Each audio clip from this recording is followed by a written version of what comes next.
Well, hello and welcome back to the Chatter Cave podcast, where we talk media, and we started to did it last time. I kind of want to do it again with the whole idea of we're going to do like a small review at the start, and then actually like a topic related or in a similar tone to the review. So obviously, I'll get into that a bit more in a minute. So obviously, I'm your host, Dragon Thomas Hughes.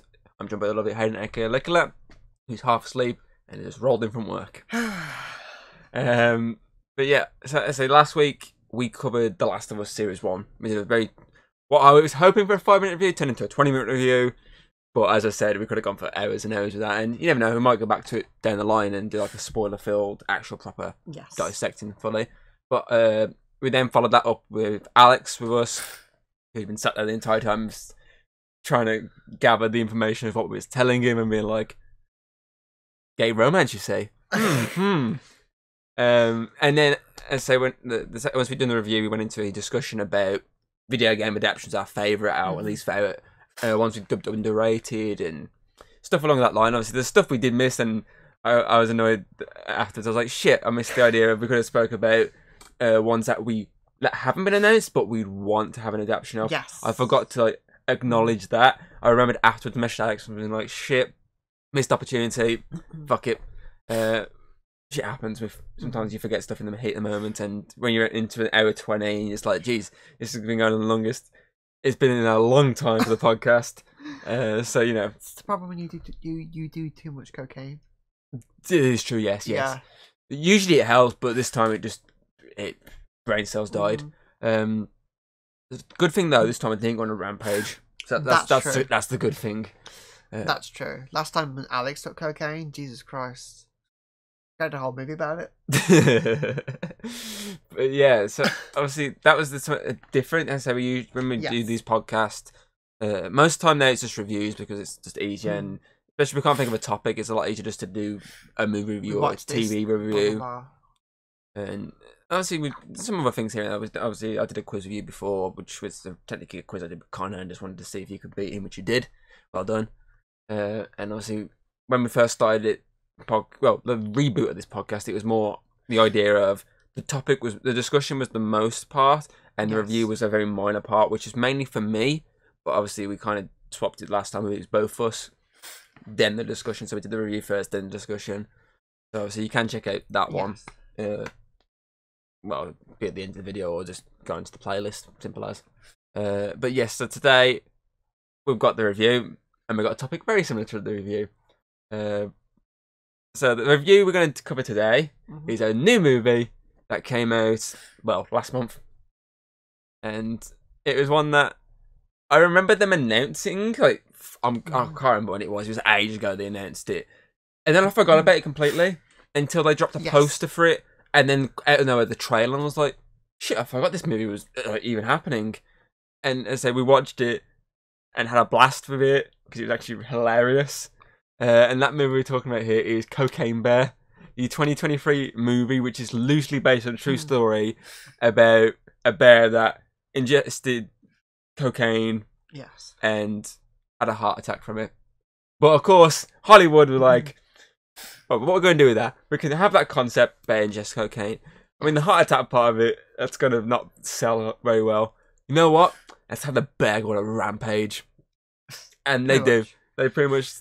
Bear ingests cocaine, and from the get-go is on a basically rampage of killing people, and then as soon as it sees cocaine, gets distracted and goes after the cocaine more than anything, which, it's a very out there concept, and it's very overall concept is very crazy, but the story itself is quite simple. I feel like with these ones, something like that, I don't think you need this over top story, because as I say, they literally just took the concept of what actually happened in real life with the whole drug cartel throwing their cocaine and getting it lost, and the bear taking it. But obviously, they've then spread that out across a hour 30 movie by having the bear go crazy, kidnap a little girl, and then just go hunt for cocaine, killing people along the way, and the shenanigans.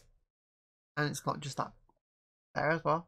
It's got cubs that are very cocaine, yes, and adorable. They are adorable. See, the thing with this, I say, when they sort of revealed the trailer, I was like, actually, that looks like one of those ones that could go either way. Yeah, It could be a really good. shit movie, or it could be a surprisingly entertaining film. Yes. And I think it falls into the category of entertaining film very much. Film. It's one that it kind of blew me away with how good it was. Because as I say, I was expecting it to be either shit or just slightly entertaining. But I had a really good time with this film. I couldn't stop laughing at a lot of the points. Specifically, the kid. I can't remember his name off the top of my head. Oh, Henry or something like that. Yes, I think it's Henry. That kid was just hilarious. Like, it's a heavy part of the trailer with his Vorganus and that woman, the ranger in the trailer, is literally like, "Hey, you watch your language," because he's like, "There's a bear here and it's fucked.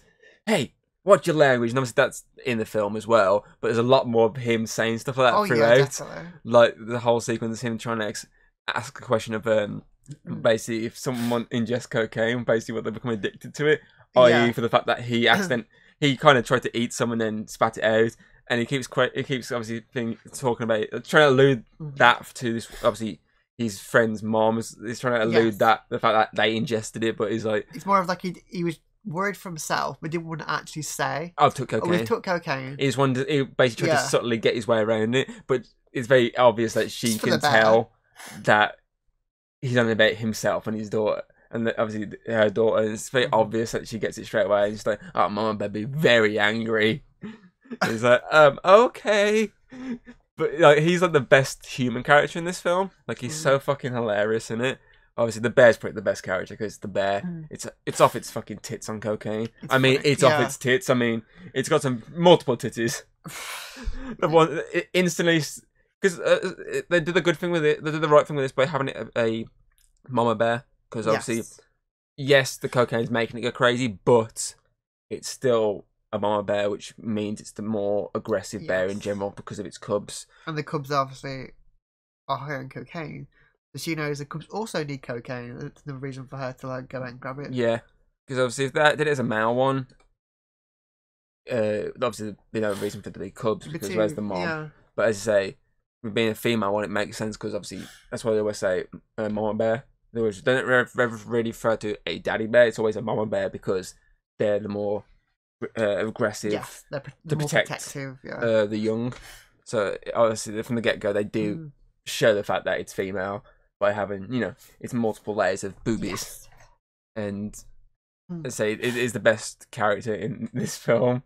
Just because the fact that when it's like first ingests the cocaine, like every time it first like takes it, it's like just like enjoying the moment. Like there's that one scene where the guy throwing cocaine off the roof and it's there like sort of he's got his hand, like his paws in front of it, like he's kind of tiptoeing towards the cocaine and it's just sharing in it, and it's like the whole kind of bear hugging the guy because it's kind of 50-50. Might be trying to just molest this guy because it's very randy because the cocaine's driving its senses to the extreme. Falls asleep on him. And yes, because she crashes, which is obviously a big part. It's in the trailer because that guy, the cop is actually, "Oh, you're fucked." That's obviously in the trailer, but there's a lot more context to it within the film than just it collapsing. It's obvious that it's had a crash. Before it's crashed, like there's bits like where it'll kill someone, it's roaring. I see a butterfly and like you get distracted because it's showing that it's very human and like it's easily distracted by anything while high as a kite. It's like it'll see, and for all we know, it's seen it with some bright fucking lights or something. For all we know, obviously we see it as an audience from it's just a bear and a butterfly flying in front of it, but it could be from its point of view. It could be like really bright lights, or it could look like something else, and it's like oh. Like it's like that, but obviously from an audience perspective, it's just a butterfly. But from the bear perspective, it could be anything really. It could be food for all it knows. Like something that it wants to eat, and it's like, oh, I'm gonna get that. Oh, come here, I'm gonna eat you. Like you never know because it doesn't show you, which makes sense because the film could have been a lot more crazy if it started like showing like the bear's perspective and stuff like. Oh my god, the bear's perspective. I don't think anyone would understand what the fuck's going on. The most psychedelic thing ever. But yeah, I think the first part of the film, I think there's some very dicey effects with the bear. There's a couple of shots of CGI which I thought were a bit oof. It wasn't terrible, but it wasn't the greatest. Walking Dead deer, but I felt like as it went on, it sort of got consistent in its special effects. Especially the cubs. Yeah, it was very consistent, and there wasn't really a bad shot of the bear. It's just there's like 1 or 2 shots very early on where it's a bit like maybe like that. Yeah. Like this was one of the first sort of shots they made of it, and then the rest they improved upon it, but and never went back to actually fix it, or I don't know. But it's just like the few shots early on that I felt a bit dicey about. But as I say, as it went on, there's a lot more really good shots of the bear with special effects, and it looked really good. And probably for the budget, because I'm guessing it probably wasn't a massively budgeted movie. I mean, it's a film that you'd expect maybe probably like a $40-50 million budget. It's not going to be, or maybe even less. It's not going to be like this ridiculous like 100 million plus budget film. I don't think that. I think they'd be stupid to do that because there's no guarantee it's going to make its money back. I think it did all right at the box office. I don't know how much it actually made in its very short tenure, because I mean, it pretty much went to digital in America like 2 weeks after the cinema strip. I think it's still out in cinemas over here. Like you get 1 or 2 showings at the moment. It made, it's not bad to be fair, $75 million at the box office against a up to $35 million budget. So it made like a $40 million profit, which ain't too bad to be fair. It basically doubled its, input. That's not too bad, really. And for obviously, I don't know if it's Elizabeth Banks' first movie she's directed, but obviously, because obviously she's more of an actress than a director. Yes. Since obviously, kicking stuff. Since obviously we saw her in the Power Rangers reboot as Rita, and she was also in Slaver, that James Gunn movie, that horror film back in the day, and also that really shit Charlie's Angels reboot. Oh my god, yeah. I forgot about that. She's been in loads of stuff over the years. I think this might have been her first movie she's directed. I could be wrong, but if it's your first movie to direct, kudos for going, you know what, I'm going to agree to make this movie. Oh yeah, definitely. Because it's just like, it's such an outlandish idea that, you know, you got to have been high yourself when trying to accept this movie. I mean, like, the very concept of Cocaine Bear. We grew up playing board game online. And, like, that was always the best part of the game, is when you find a bear and you give it cocaine and it becomes Cocaine Bear. And just the fact, like, it goes chase after your friends and it comes back for you every certain time to give more fucking cocaine. Pretty much. Perfect. It is perfect, to be fair. And the concept as a film, it's entertaining, it's funny. Like, they could have made it really serious. And oh, absolutely. They could have made it really serious. And but like, oh, this is a stupid concept. Let's go stupid with it. I feel like that's what works a lot with these kinds of movies. I feel like you shouldn't take it serious. You need characters to be idiots. You need idiots, but decently acted, which they are in this. They're pretty decent acted because they got some decent stars in it. I mean, you got O'Shea Jackson Jr., who obviously is Ice Cube's son. Yes. Who was in the Godzilla sequel. He's been in Obi-Wan recently. He was in Straight Outta Compton. He's been in quite a few things. He's probably one of my favourite older human characters in it, because he's just like a brute. Yeah. Like, the first time you see him, he's quite humorous at first, and then when that gets to that toilet fight, and you know, the missed opportunity at the end of the whole, we thought they could have done. Throughout the film, they've been going with the concept of, if it's a grizzly bear, you like crawl into a ball, but if it's a black bear, which is what we're using in this one, you obviously fight it. And they show him to be a really good fighter. He can take on like three people at once, and they don't do anything with that. Yeah, because we're there from the get-go going, he's going to fight it, but then they don't, and it kind of is upsetting. Like he gets like shot in the hand, and like throughout the film he gets weaker and weaker. Yeah, to the point of I don't think he's going to fight it, but it's So that's it's not a full-on spoiler for you, but you know. It's just, don't go expecting him to fight the bear.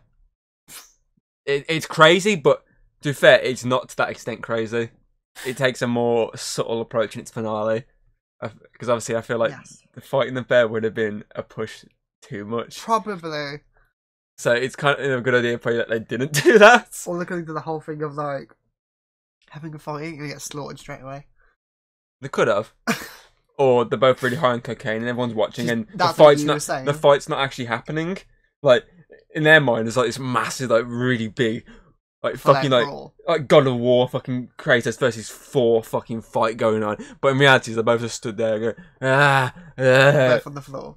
yeah, both like Rolling sort of, around. like they look like a turtle or something on the back, like legs in the air squirming. Like it looks like something like that instead. That would have been quite funny. But I think that may have been a bit pushed too far. Like Probably. it's crazy enough, but I feel like that probably may have tipped it to the insane side of it. But yeah, obviously he's probably the best one. Obviously you also got the guy who played Han Solo in the Yes. Solo one, which I didn't realise it was at first. I kept going, that guy looks so familiar. 'Cause it does look different. Yeah, he does look different. But as I say, I was watching it, I was like, this guy looks so familiar. And obviously I googled it, I was like, oh shit, it's the guy who played Solo. And he's like obviously the son of Ray Liotta's character, Yes. obviously the late Ray Liotta, Mm. who is obviously the guy who's cocaine's The in the drug forest. guy. Mm. He's the drug cartel that everyone's basically after, and it's his cocaine that's in the forest. And he has like a very brief role in this, Yeah. and he's probably the more serious of the characters, even if he's dumb with the fact that he's left his like fucking grandson at home by himself watching TV. Watching cartoons. He's fine. Because there is that one line, without going into too much detail, where he's complaining about the kids getting involved, Yeah. and then his son's like, "You've left your grandson at home by himself." That was pretty funny. Obviously, he's probably the more serious characters, but he's obviously one of the more minor ones who's barely in it. Oh yeah. Then you got the cop, the one that's basically hunting his character down. He's quite funny. He's like there's like nice cops that like Yeah. you think like, oh, then they think like obviously bad will happen to him, and then he's there like It's just some of the kind of stuff with him, and the fact that he's trying to like flunk his dog onto someone so he can oh yes, that go- fucking little Rosita. a little purse dog because he needs to go but he can't take her with him Did your dog play fetch? Yeah. because his That's dog nice. doesn't play fetch. Well, there's a few other characters. Obviously, you got the park ranger, Yes. the guy who looks like the guy from Grown Ups, but he's not from Grown Park Ups. Ranger's fucking brilliant. She's pretty funny. In Hannah Montana's grandma. You've got the three youth yobbos. Yes. One has a bit more of a bigger role than the rest, which makes sense because he's like their leader by the look of it. Obviously, then you have the two kids. The one kid who's hilarious. The one kid that's very small role in this. She's got a lesser role. Yeah, because she's the one that get kidnapped. Yeah, she's a part of the kidnap plotline within this Obviously, movie. Henry's like the funnier Yeah, one. He's which makes sense to him I'm glad being. they had him. Yeah, He was the main focus because he's hilarious. She's brilliant. Obviously, then you got the mom. I can't think of her name on the top of my head, but she was in that Antlers film we saw last year, and she was also in the last Star Wars film. Who else you got in this? You got the two Norwegian couple at the Norwegian couple at the start. The guy from Game of Thrones, yes, who was also in the Thing film we covered a few months ago. Yes. And obviously the woman who I don't think she's been reading anything. I think I googled her and she's barely in anything, so nothing I've seen. And paramedics, which are a big part of the trailer, and that's really it's very small, compact cast, which makes sense for this very basic concept. It doesn't need this massive, small but fun cast. Yeah, it doesn't need a massive cast. It needs small cast. Obviously, everyone in it is hilarious. The only two real serious characters, realistically, are Ray Liotta's drug character and the mom, because she's after the kid. Even she has some moments. She does have some funny moments, but obviously those two with Henry. Yeah, but obviously those two are meant to be more serious to follow characters, whereas everyone else can be a bit more stupid. I mean, O'Shea Jackson Jr. He spends the entire time complaining about his jersey slowly getting more fucked. He's like, my favourite jersey, man. And obviously, even when they had him and the cop have they're quite funny face off. They're still bantering the whole time. Yeah. And there's a bear over there. No, there's not. Oh shit! Can we have a truce so I can check if this bear's still alive? Go on, check. Go on. But they still have some really there's some really funny genuine moments in this, and it's definitely. I mean, it's even pretty gory when it gets to it. Oh, definitely. Like there's you see intestines. You see there's that really good practical effect. That guy's hand like fully fucking broken. The guy falling from the tree. Yeah, that was quite brutal looking. Obviously, there's a gunshot wound on the head, which looks so fucking. Yeah. There's a lot of really good gore effects, a mixture of decent digital effects because obviously the gunshot was more of a digital one, which was pretty Obviously. decent, and some really good practical effects, i.e. the hand, which that looked pretty fucking good for a practical effect for this like sort of movie. So I'm glad they did that. I'm glad they did a mixture of both and got them both spot on. Yes. It's definitely something that's worth checking out if you're up for like a good popcorn flick and you just want to like see like the most outlandish concept you've seen in the cinema for a long time. It's like if you want to see a gory film that's fun and not just like be serious for its own good, and cause, like there's some good like comedy in this, like some of the things the good well-timed jokes and the characters themselves like can be pretty decent, pretty funny. Yeah, because I like the Park Ranger Panama and Telegram. I just think her trying to like flirt with that guy the entire time, and then the whole cock blocking with the mom there. Yes, and she spends the entire time trying to fuck her off, and it's just not working. I told you we should have left her alone. But yeah, stuff like that. It just makes this film, because this kind of film, you'd think. If someone said this to you, you'd assume straight away, straight to DVD or low budget fucking some shit film. You'd expect it to be like, you wouldn't expect it to be a cinema based movie. No. But I think because of obviously the people involved, that's why it's cinema based. It's like Elizabeth Banks in the director's chair, well known star. Obviously, it's like all these the guy from Solo and that kind of stuff. All these people that have been in a lot of like decent things over the years. That's what obviously makes you like, okay, this is why it's gone to cinema. But I mean, it could have also gone to streaming for a week instead of like they could have it could have literally been a made for streaming film, like something for Netflix or Amazon Prime or Apple TV. You know, it could have been one of these ones where it's still got this kind of budget. It's got got the quality and stuff. It just won't be released in cinemas. Well, they might do a brief release, like they did that Spirited, that Will Ferrell and Ryan Reynolds comedy at Christmas. That went cinema for a while before fully hitting streaming and staying on streaming. Like this film, you could probably see being like one of them, or like a dual release at cinema and TV at the same time. But no, they've actually gone, you know what, let's give it a good 2 weeks in cinema, and then we'll put it on digital. It's done its job. There's a lot of films out at the moment that are going to stop it from making any more money, i.e. Ant-Man's still late, even though that's coming to a kind of grinding halt at the moment. Like it hasn't even hit 500 million yet. It hasn't. It's like it's the lowest of all three the films in terms of how much it's made. Like it's dropped off heavily. I think it's got like the record for like the biggest drop off out of all the Marvel films in terms of from like its opening like weekend release to its second weekend. I think it's got like the biggest drop off.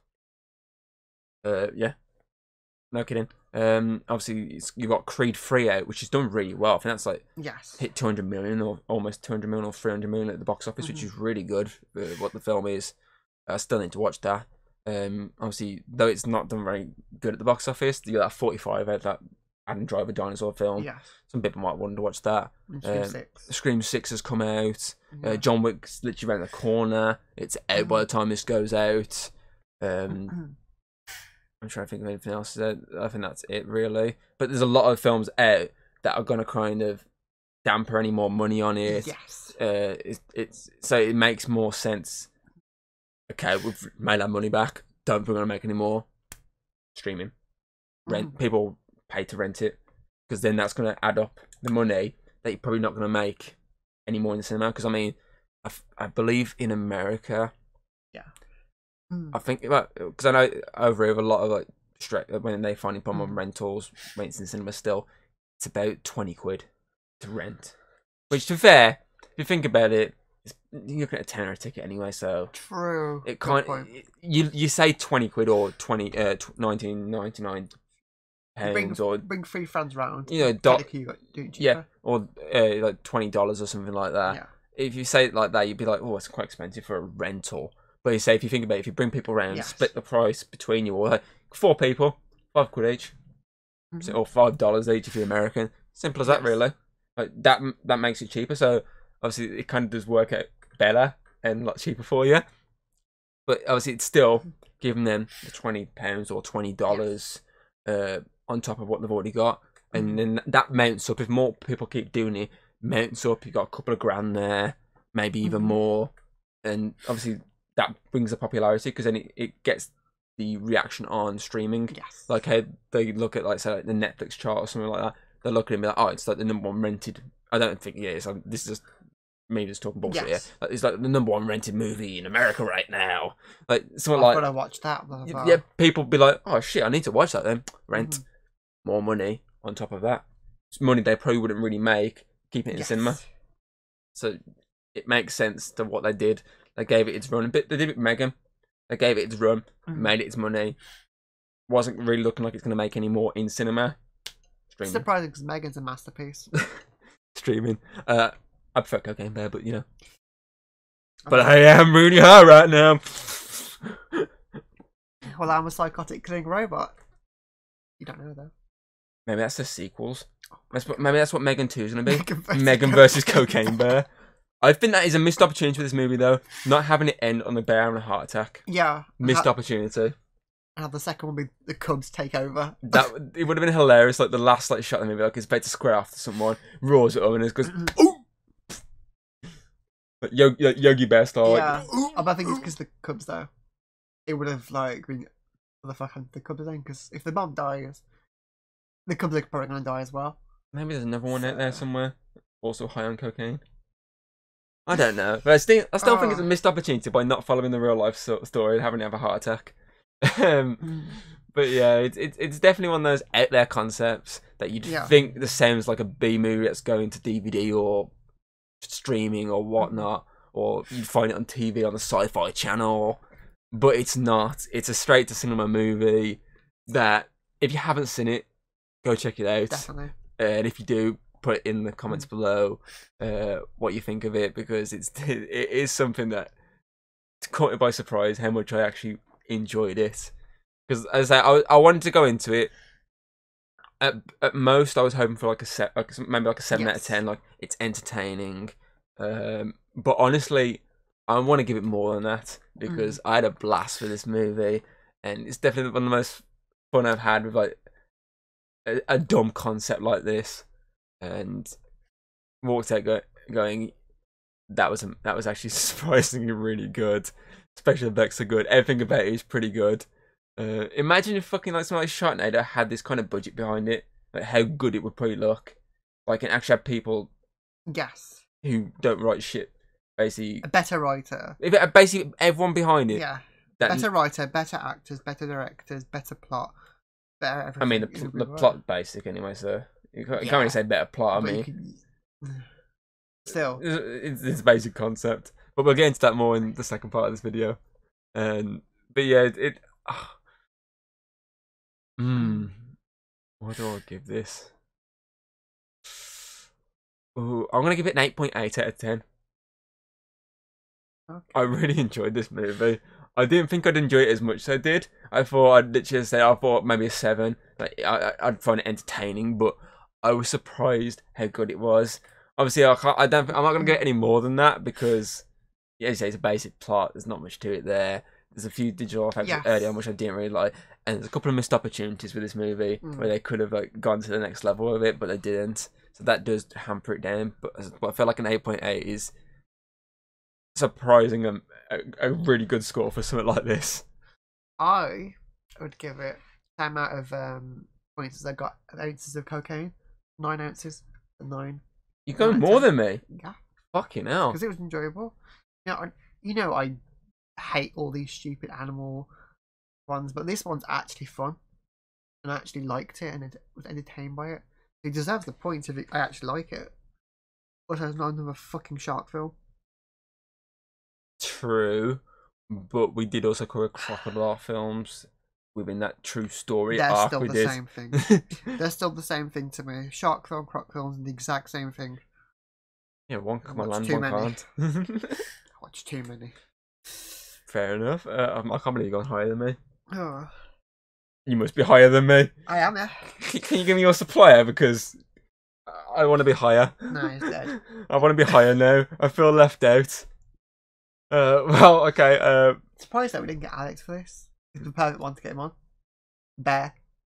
It would have been funny, yes. I mean, he's already done one bear film with me, so it's only it's I've already got him for that joke. We did the one when you weren't there. We could do the entire thing of like Alex was high the entire time.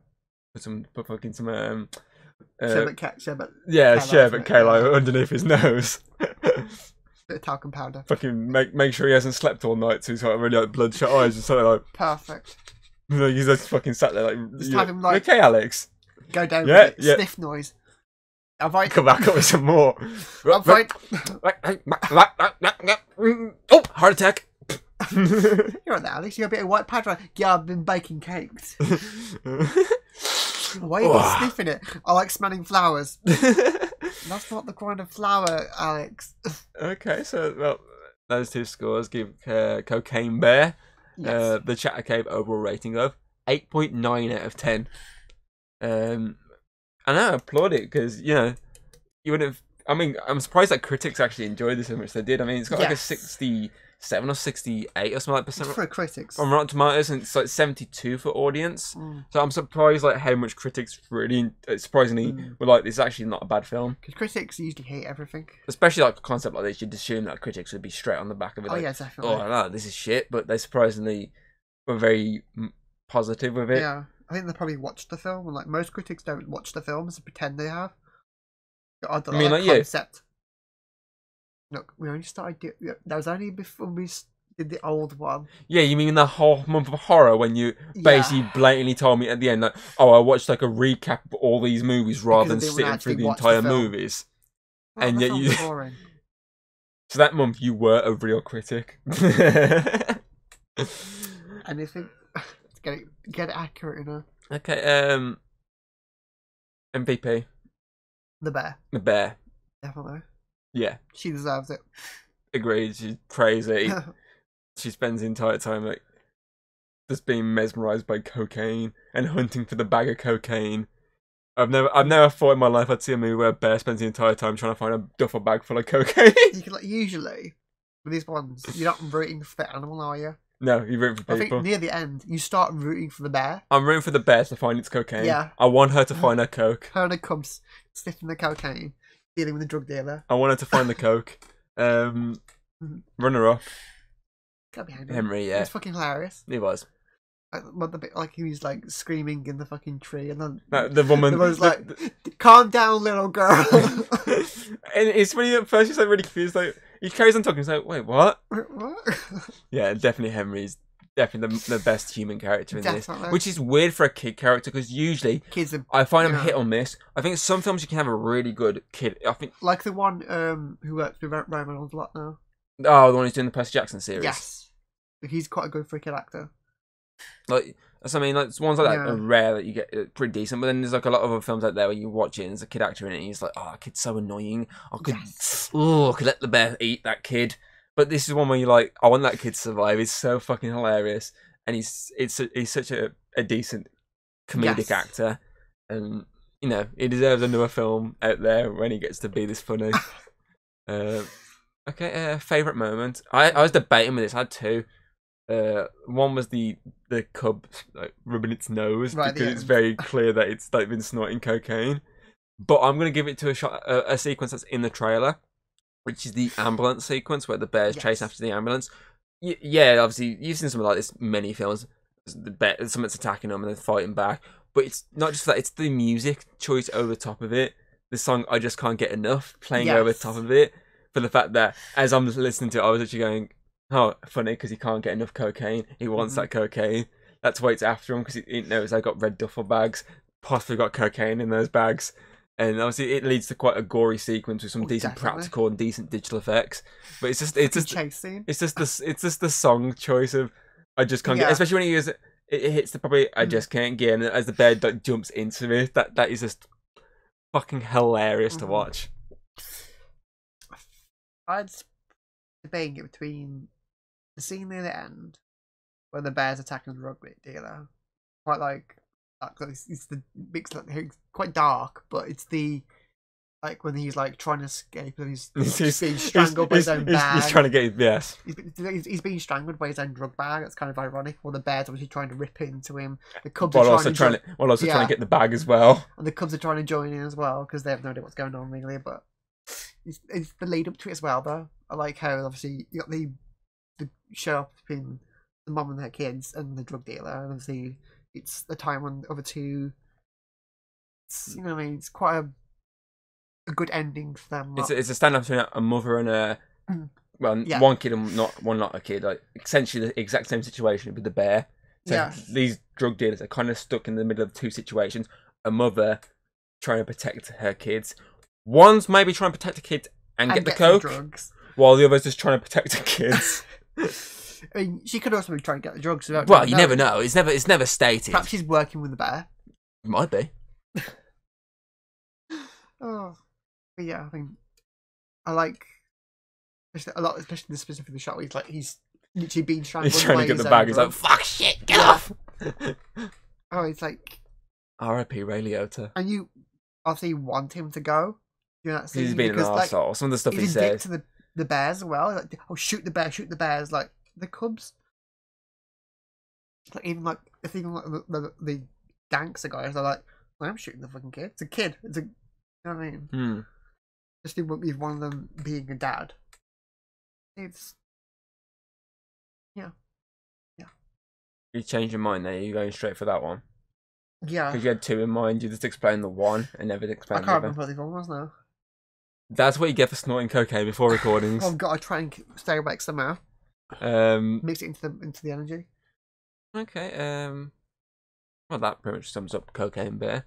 I said, if you've seen the film, or you've got to see the film, put comments in below of what you thought of the film, or what you're looking forward to the most in the film, and if you want to see a sequel to the movie, another Cocaine Bear 2. Mama's back, and she's snorting. She's snorting for a good time. Revenge of the Cubs. So yeah. Anyway, obviously, the next part of this discussion we're gonna have for another 20 or so minutes, because we kind of went a bit long with this one because it was I think we had a bit more fun. As with The Last of Us, we kind of kept it short because Alex was kind of there, and we kind of was like, we want to let him talk and not just sit there, so we kind of kept it a bit shorter. Whereas this, it's just us two. He's not here. I mean, there's a lot of really fun moments that, and so with The Last of Us, we can go back to and do each episode or a spoiler full review. Whereas this, we could go back for a spoiler review at some point because we haven't really spoiled major things. This was more of like a basic review, pointing out some sequences that a lot of it's in the trailer. Some of it is not in the trailer, but it's not too spoilery. But yeah, so obviously the next part of this topic, this discussion is obviously we're going to talk about why this worked compared to other crazy animal hybrid concepts, and you know which one of these other ones that may not be as great as this stands out in your eyes compared to other ones, because obviously it's a lot of really out there topic like hybrids, so not just in like the animal genre. I mean, there's one literally on the left right there, a hurricane heist. It's a heist and a hurricane, like it's like hybrid concepts. Yeah, obviously with this we're going to talk more about the animal side of it because it's an animal based movie. Yes. So obviously thing is, Cocaine Bear at the moment has already been spoofed twice already. You've got fucking Attack of the Meth Gator, which is obviously from the same company that made Sharknado, which I'm kind of interested to see how they handle that. Is it going to be a big gator or is it going to be a small gator? I'm interested because the poster's like a massive gator, but posters mean nothing. It could be like an actual small alligator, just really out of its mind thinking it's massive. On heroin. And then there's actually ones to be aggressive on heroines like that. I think it's just the fact that they try to that's a drug. That they want to fully just go it's cocaine again. That, and also they probably try to work all the other names into it, like heroin's the only one we can really do. Heroin's the only one that works well with a gator name. Attack of the Heroin Gator. Attack of the Weed Gator. It sounded a bit weird. Yeah. I still think they should make one called Weed Wolf. It's just a wolf really high on weed. Not even attacking people.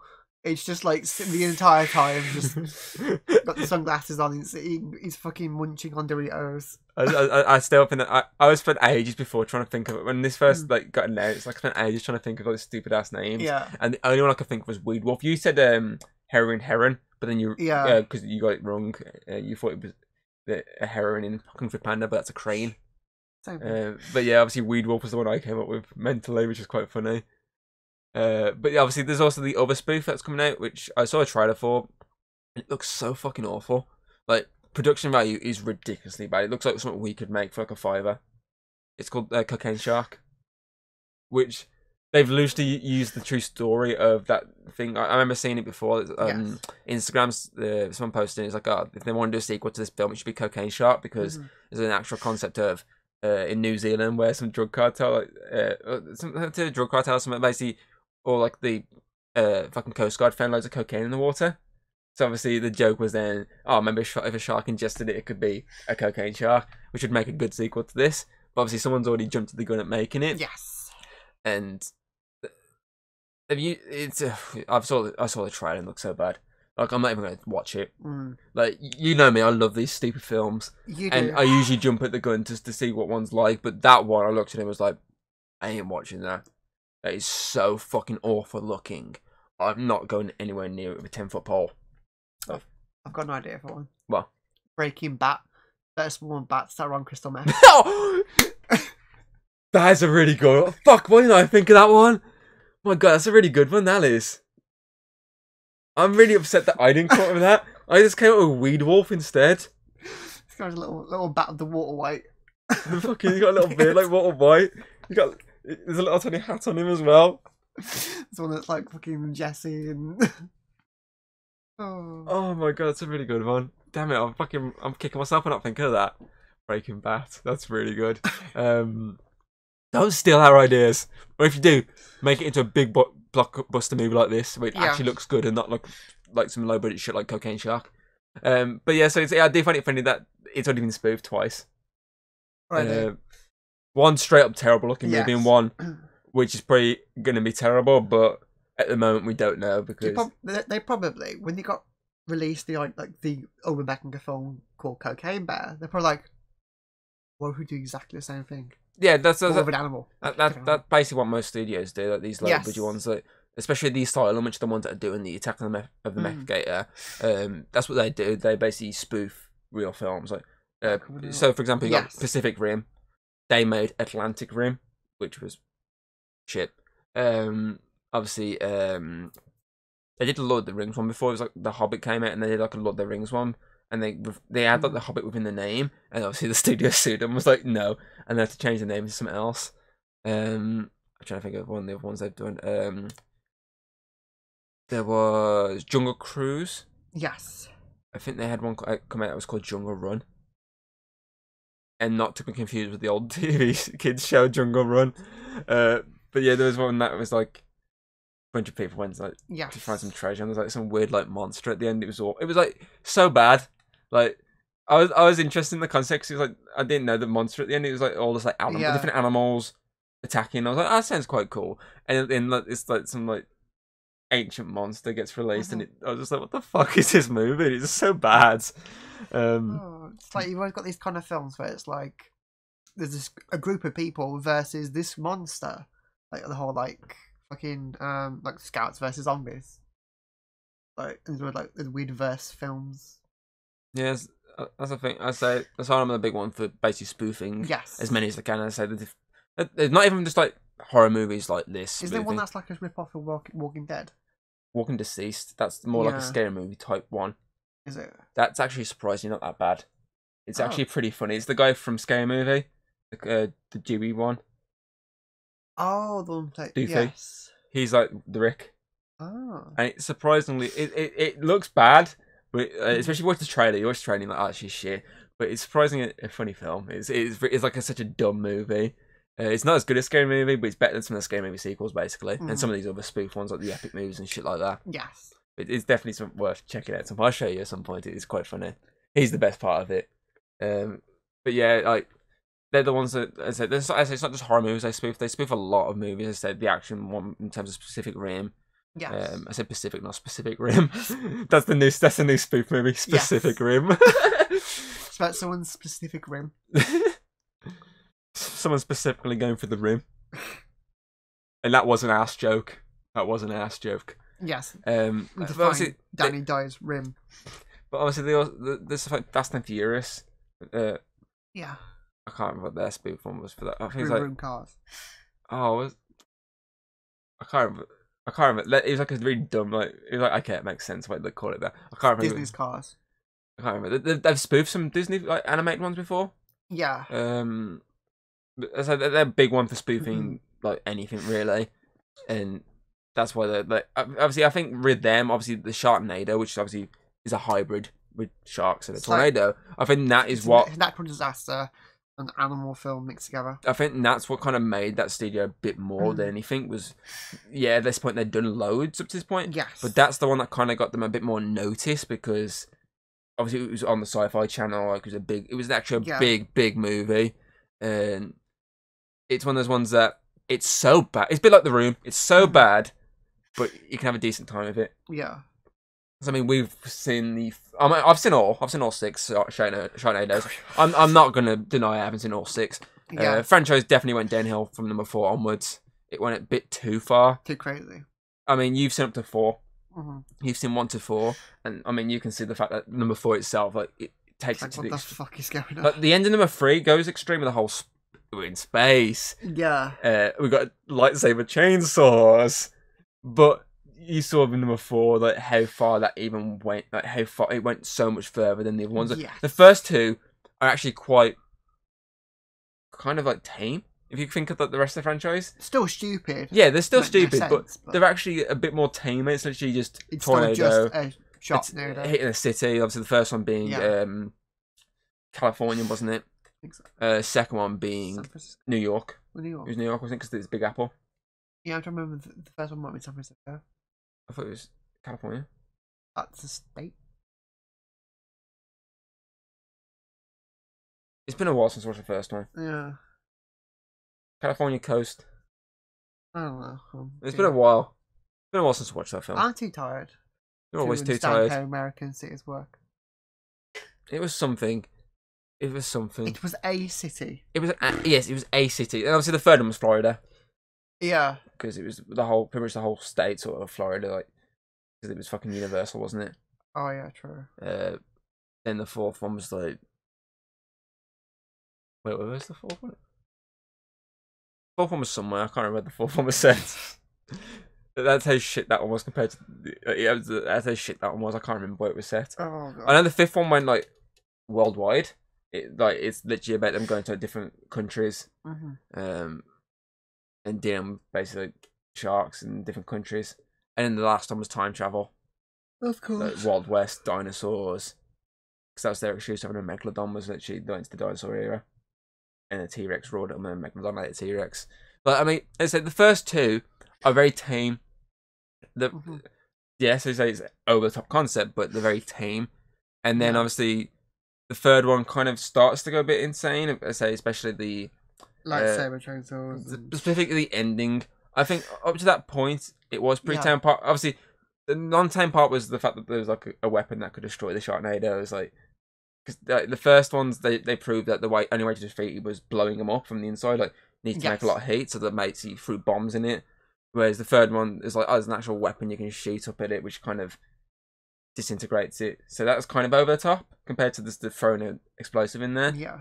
And they said the lights, everything went over the top. And then the fourth one, obviously the whole robot storyline with the mom and stuff like that. It was definitely pushed. It pushed itself too far, I think.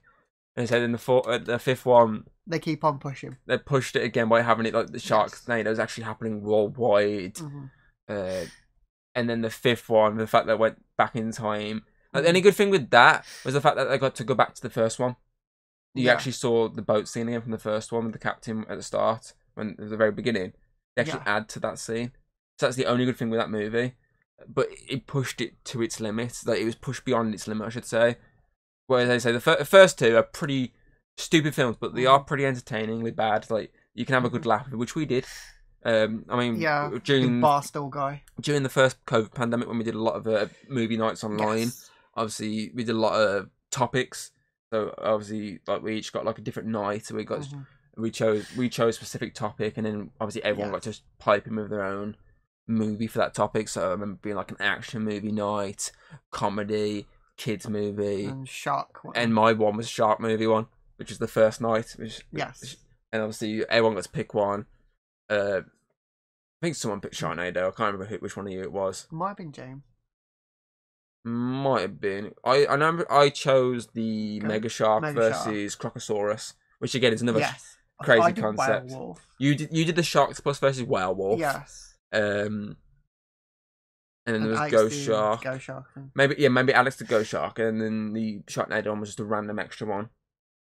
Might have been. But yeah, obviously we did a lot of movie nights like that. And obviously, so one of them. I mean, that whole day was pretty much a hybrid type thing for the fact that it's a ghost shark. It's a shark that's a ghost, a shark that's half octopus, and a wolf that's half orca. Obviously a giant megalodon just fighting a giant crocodile. Yeah. Like stupid concepts like that. So obviously we had a lot of fun watching the. I'd say the ones we had the most fun with really was Ghost Shark because it was so stupid, so stupidly bad, but it was so funny at the same time. Like how bad it was, and obviously Sharknado because it's so stupidly bad, but you can actually have a decent time laughing at it. And they say we spent a lot of time like making characters us, being like, oh, that's me, that's you, and having a laugh. I remember James being the bar store guy, the guy from Home Alone, the dad from Home Alone, R.I.P. I remember saying that was James. Every time we go to the store, I was like, James was like, yes, I got me store. Like, we had a good time laughing and just taking the piss. So that shows like, even if a movie's like quite bad in terms of what it's meant to be, you can still have a good laugh with it, which is why I kind of do like the first two specifically Sharknado movies because I can have a good time. Yeah. So obviously then we did the second one like so long after, and obviously again we added characters to it and we had a good time. But obviously the third one I think we just watched together. It was just two. We tried to add characters, but it was getting to the point of this is starting to go a bit. Yeah. Oof. Especially when Jed would pop up, that's when you know a franchise is going downhill. And I said we watched the fourth one, it was just shit. I mean, the whole pirates scene at the start in Las Vegas, the ship and it's flying. Yeah. What the fuck movie? That's where it was, in Vegas and like Nevada area, I think, if I remember correctly. Because it was the space shuttle station place they were going to and shit like that. Yes. Because his dad was in space, wasn't he? Because that ended. That ended with David Hasselhoff in space, didn't it? Yeah. Yeah, that was it. Because it was the one that they're building up to them going back to space. They'd been to space once, but they're going back again. This time with David Hasselhoff. Yeah, that was it. I remember now. Because David Hasselhoff's in it. He was like the best part of the shit ones. Oh, of course, it's David fucking Hasselhoff.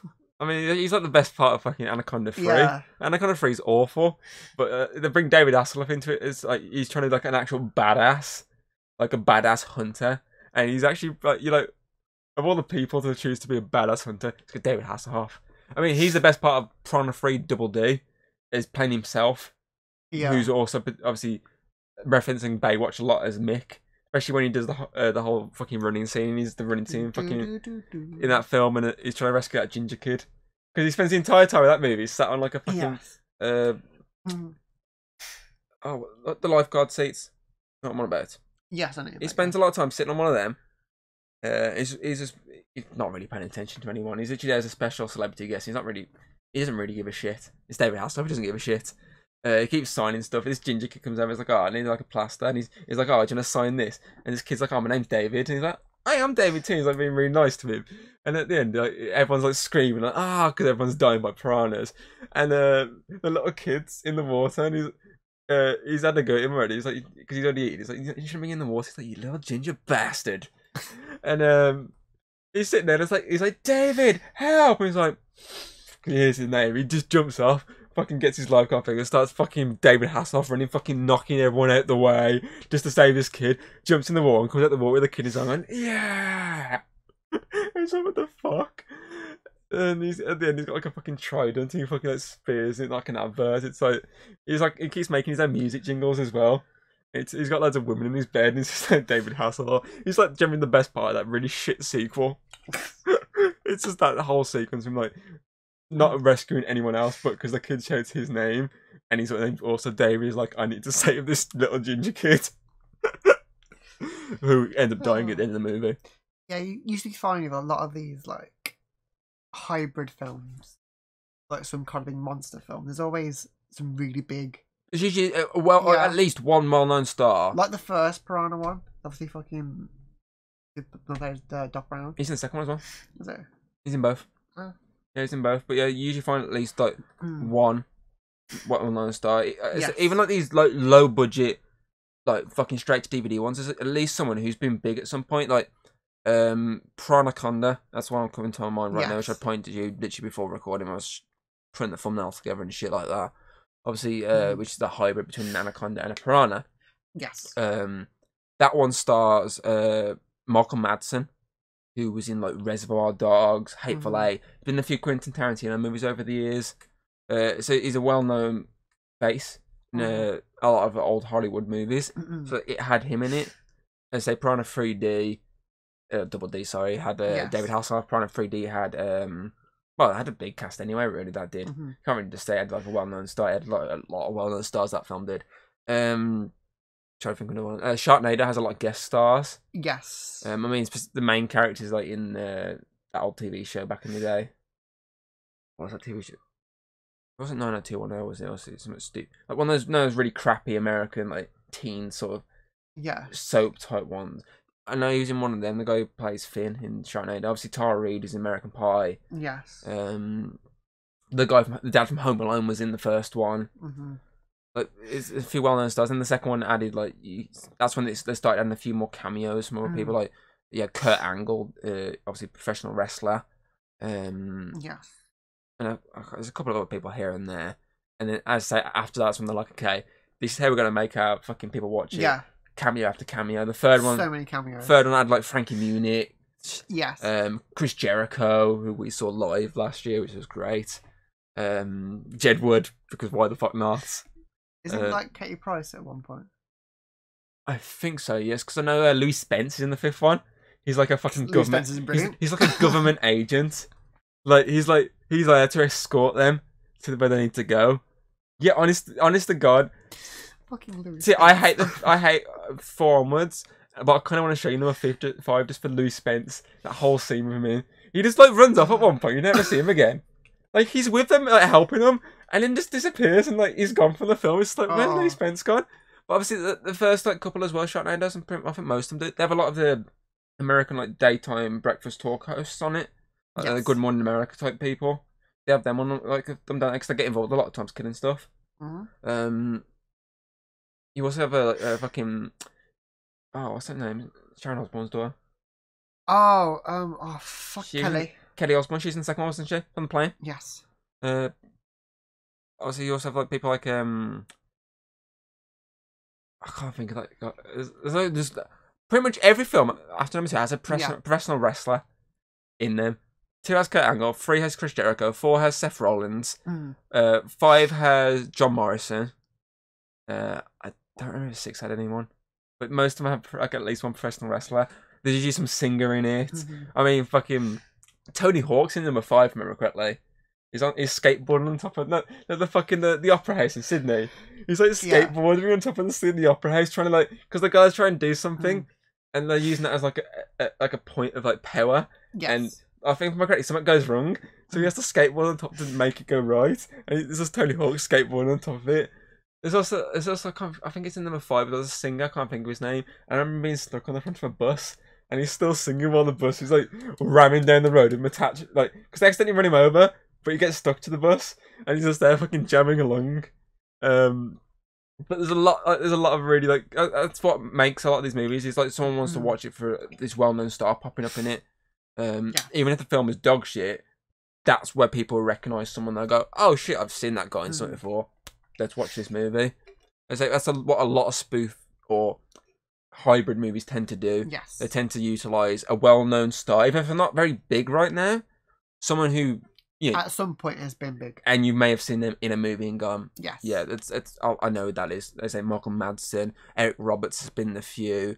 He was in the fucking. It's like a good game. We go, oh, that's a cameo, spotting, or not necessarily a cameo of. More obviously, you said the cameo game, especially Sharknado and the Lava Lancer ones. They're good for. That's another fucking hybrid one. Fucking a volcano creating tarantulas that have lava-based abilities. Which is more of just a police academy reunion film, which is why I actually enjoyed those 2. I'm ashamed. It's a shame I didn't do any more after the second one, but that's a good thing because it might have just gone even further downhill than fucking Sharknado. Yeah, just saying something. Because obviously that's technically part of that universe. even if the meetup in there. yeah, I mean technically Steve Guttenberg like cameos in Sharknado 3 as like a random person, and then he's part of the cameo game, and then like he appears actually as the Lavalantula guy when Finn meets him in Lavalantula. So it's kind of weird that like he's in that universe of random cameo, and then he's also in connected universe with this film. It's kind of weird, but I mean they're pretty good because they say he's got like Steve Guttenberg's in obviously I can't think of the two names, but obviously the other two cops from Police Academy and the woman, the drill instructor, the one that ends up banging that guy. Obviously them four are in it. Obviously I know you've seen like the first 3 Police Academies, haven't you? You saw up to the point Gutenberg left, didn't you? I don't think you watched anymore after that, did you? I think might have. I know you watched the first 3. I can't remember if you watched the 4th one though. I think the 4th one was when they brought the new guy in. Or did you watch the 4th one? I can't remember. I think so. I can't remember. I know you watched all the Gutenberg ones. Yeah. Because I think the last one was the one with the balloons, was it? The hot air balloon chase at the end. When they're on, like, he's on like a fucking plane trying to jump off, and the bad guys are escaping hot air balloons. He's stuff. What the fuck? I know you watched that one. I know you did watch that one because the DVD, the Blu-ray set's under here somewhere. I haven't been bothered to put it back in the spare room yet. But yeah, like that film was just basically a Police Academy reunion, and I say I'm annoyed they didn't do a 3rd one, but at the same time I'm happy they didn't because the first 2, the level of the Sharknado, they're bad, but they actually are pretty entertaining. Specifically, I think it's the second one's like I suppose the second one, the first one's like there's a whole scene where he's like dressed in like a massive fucking armor.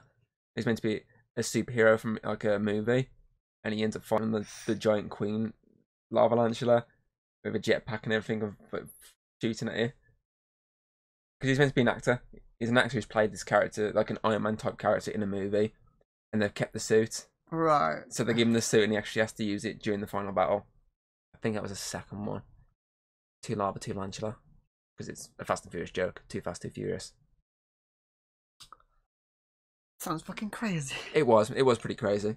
But yeah, like it's just like concepts like this. I feel like what makes them work is there has to be some sort of entertainment value in them. I feel like that's where a lot of these ones fall flat because they either take themselves too seriously, or they have like terrible actors.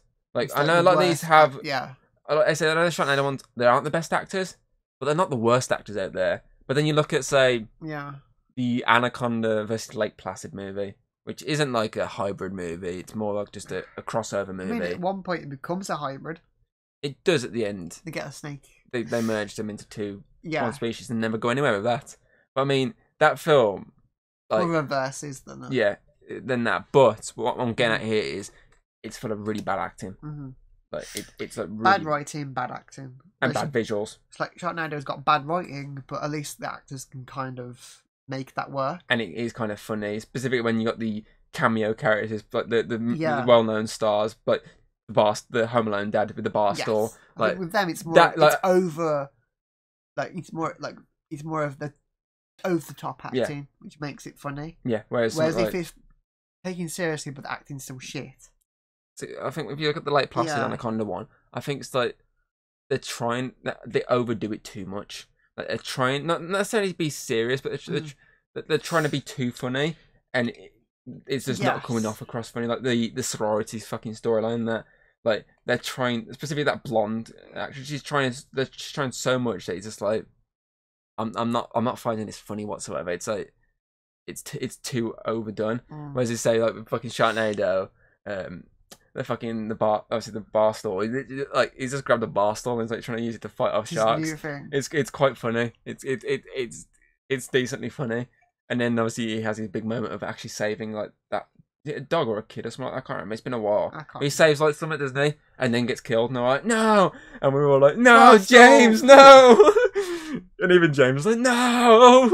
I'll carry your bar stool in your name. But stuff like that was just like pretty damn funny. And it's not overdone. But that's the thing that I say with that stuff like that. It's kind of the acting's a bit too much. They're pushing it too hard, and it's just not coming across as decent or funny. Whereas I say with the first 2 Sharknadoes, they're pushing themselves to a limit, and it's actually coming across as kind of entertaining. Not Yeah. not Cocaine Bear level of entertaining, Oh, definitely. but still entertaining enough for you to go, oh, that was Yeah. alright to watch. I might not watch it again for another couple of years, but it was alright to watch. It's not one of those ones you literally come out of going, oh, that film, no, I'm not watching that again. Or if I do watch it to give it a second opinion, it's going to be fucking years down the line. You know what I mean? Well, it's not going to be one of those ones like you just watching it. I want to watch that again. Yeah. Like Megan. Where's that hybrid? I don't know, I just really like it. I really like Megan. Stop plugging it. It's a good film. It's my new Dora. Oh, for fuck's sake, not this again. There you go, there's another hybrid movie for you. Crawl. You said Dora. No? Because I remember we did Crawl about the same point as Dora. Yes. It's a disaster movie mixed with an alligator attack movie. The same vein as Chaos Sharknado. Same vein as Sharknado, so we about the animals flying in the... It's more of a realistic version. Yeah. It's mixed with a flash flood, and obviously... Bait, there's another one. Bait. It also has a flash flood in it. No, it's a tsunami. Tsunami? Tsunami, wasn't it? A massive tsunami in Australia. I remember it's got 2 people from H2O. Massive tsunami. Cleo. A massive tsunami. Because like everywhere's fucked. A flash flood. I can't remember. I just remember it's got Lucy Hair. No, anything else. That's fucking. What's her name? I don't remember her name now. I think it's Haley Mitchell. I don't know what you're on about anymore. Or am I just thinking of the character's name? But I'm getting confused. those two there I'm are tired. examples along the line of Cocaine Bear is a more H2O. budgeted one. What the fuck? Shut the fuck up! The hybrids, one's human. Fuck off! Human part. That's probably not about the other fucking one that's basically the exact same concept as H2O. What fucking... What was it? Mako Mermaid? That's it. That's it. I only thought that because I was scrolling through Netflix. It's a reboot. I was scrolling through Netflix and it is H2O, it's a reboot. It popped up and I was like, for fuck's sake, get off my fucking list. I have watched it. Fuck off. It's not as good. H2O was the best. It's a bad example of a hybrid. It's not a hybrid. It's a fucking mermaid. It's a teen drama mixed with fucking mermaids. Oh my god. Cleo to mermaid. I'm going to the end of my straw here. What? But yeah, it's like, I feel like sometimes you need to, there's an extent of what you need to, you need to at least make it some sort of entertaining for people to actually want to watch it, which is what they did with Cocaine Bear. It's actually really entertaining and it makes you want to watch it again. Whereas I say some of these other ones out there, they're not. Whereas I think obviously Cocaine Bear, Crawl, and Bait fall into the category of the high quality. I feel like Sharknado, Lava Zombievers. Zombievers, yes, because that I mean that gave us our own sort of concept we created. Which we're still very working. Similar. It's a very similar concept. We're working on it right now. We're not gonna say it because if someone steals our idea, we're gonna punch you in the face. Yeah, Alex. Because it's a really great idea that makes a great trilogy. Definitely. Fucking that concept alone. That poster I made of it alone was just hilarious. So badly made, but it was so good. But yeah, obviously, say you got these 3 sort of fall into the category of top quality. I say Sharknado, Lavalanche, Zombievers. They're not the best. I feel like even fun. I feel like even Sharks plus Werewolf, like the German woman alone was like, what the fuck? Like they fall into the category of bad but funny. Like the mediocre. So bad it's good. Yeah, that's kind of sums up most of the like most of the Sharknadoes apart from the any 4 onwards. The actual proper bad the Sharktopus ones, they are like that. Specifically the werewolf ones. I can't remember too much about Sharktopus or Pterocuda. The ones with the shark with the multiple heads. Machete. Yeah, I agree. 3-headed shark attack does fall under that. So it's so bad it's good because of Machete. It's Machete. Which also stars another wrestler, Rob Van Dam. And then you got obviously the lower end, which is the dog shit hybrid ones, the likes of Cocaine Shark, which I haven't watched, but I've seen ones that are like, oh, I'm just gonna copy exactly what these people have done, but change it slightly. Obviously, the 4 onwards of Sharknadoes. There's a few I just can't think off the top of my head that do fall into this terrible category as well. That's the thing. Obviously, you want to be in that top category, but I feel like as long as you can get into that middle ground, as long as you can make it so people can people will watch it. If you make it so shit, but like there's no fun in it either, no one's gonna watch it. I feel that's what it needs. You need to make it some sort of fun, entertaining It doesn't film. have to be a massive budgeted film like the others, Like these up here. to be like entertaining. Yeah. You need it. You just need it to be in that middle ground. Yeah. If you can get it into that fucking far ground, kudos to you. Well done to you. I.e. Cocaine Bear. Well done to you. Yeah. But as long as you can get into the category of, oh my god, this is so bad, but I'm having such a fun time watching it. You've done it. You've made it. You've made it to the big times. Mm-hmm. Which is what I'm fingers crossed for our concept. It needs to get into that category. I don't want it to be in the dog shit category. I don't want it to be Sharknado 4. If you go to the dog shit one, we blame Alex. Yeah, we blame it all on him, and then Yeah, Alex wrote it. He wrote Tom in it, but yeah, I definitely wrote it. And then we just like put it off. We destroy it before it even comes out for tax reasons. I'm looking at you, Warner Brothers, for fucking Batgirl. Tax reasons. Yeah, tax reasons. Tax reasons. But yeah, I feel like as long as you make it entertaining enough to fall into the middle ground, which we just spoke about, that's when you're done good. It's anything above that. If you hit that top ground where those other three are, I say well done, you've done good. But if it's good and entertaining, you're gonna hit that's the high ground. But if it's entertaining enough, like it might be not the best quality, but like it's funny, you want to watch it. Then you've hit the middle ground, which is where you want it to be. But obviously you got that end ground, which is bad and it's not entertaining at all. Yes, I think with the Sharknadoes as well, that was their selling point.